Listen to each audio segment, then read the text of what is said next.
Before South Africa defeated apartheid, it faced another enemy, itself.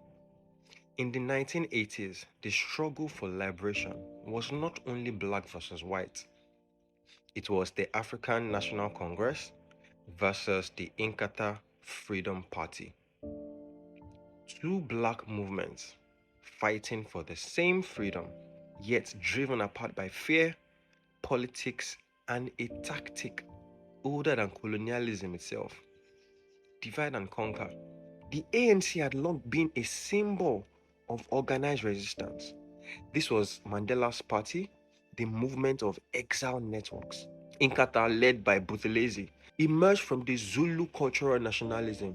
Originally, both movements cooperated. Inkatha even worked with the ANC in the early years. But you see, as apartheid continued to grow, the two groups began to disagree on methods on how to go about these things. The ANC supported armed struggle, while the Inkatha insisted on non-violence and regional autonomy. These differences could have been resolved until the apartheid government stepped in and poured fuel on the fire.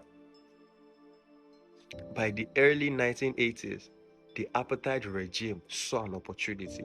If black South Africans united under one government, apartheid would fail faster. That was their reasoning. So what did the government do? They secretly backed Inkatha with money, training, and weapons. The same strategy. Always. It is still going until today. And then they blamed the violence on tribalism. It's literally the same playbook in Nigeria. It's literally the same playbook they used in Rwanda. It's the same thing, and I wish people would just open their eyes to see these things. It wasn't tribal.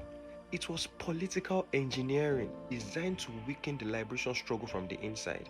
Before long, clashes broke out in townships across KwaZulu-Natal and Johannesburg's hostels.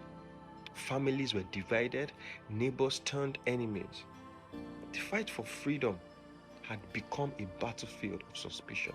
Between 1985 and 1995, more than 20,000 people were killed in political violence, most of it between ANC and Inkatha supporters.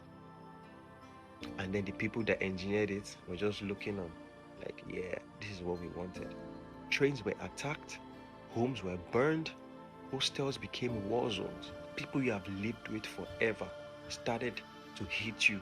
Entire communities lived in fear of what their neighbors would do to them. Never sure whether the next attack would come from security forces, vigilante, or rival political supporters. Both sides wanted the same thing. Get it?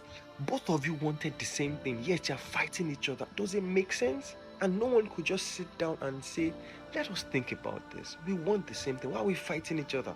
But you see, apartheid succeeded in making brothers fight each other, and the cost was devastating. When apartheid finally fell and democracy arrived in 1994, the violence did not magically disappear, but South Africa learned something crucial. Oppression survives by dividing the oppressed. It's a simple method that has worked for years. The rivalry between the ANC and the Inkatha became a warning for all African nations. Unity is not automatic, that's just the truth. It must be protected, it must be fought for, it must be guarded, and it must be bigger than ethnicity, party, or pride.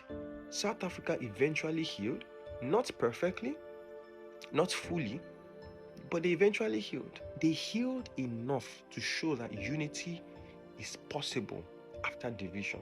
It was enough to teach the continent a painful truth. Freedom collapses when unity does. It's as simple as that. If you want freedom, you have to come together to fight for your freedom. That's the emphasis I've been pointing out throughout all these videos. Unity is essential. Unity is essential.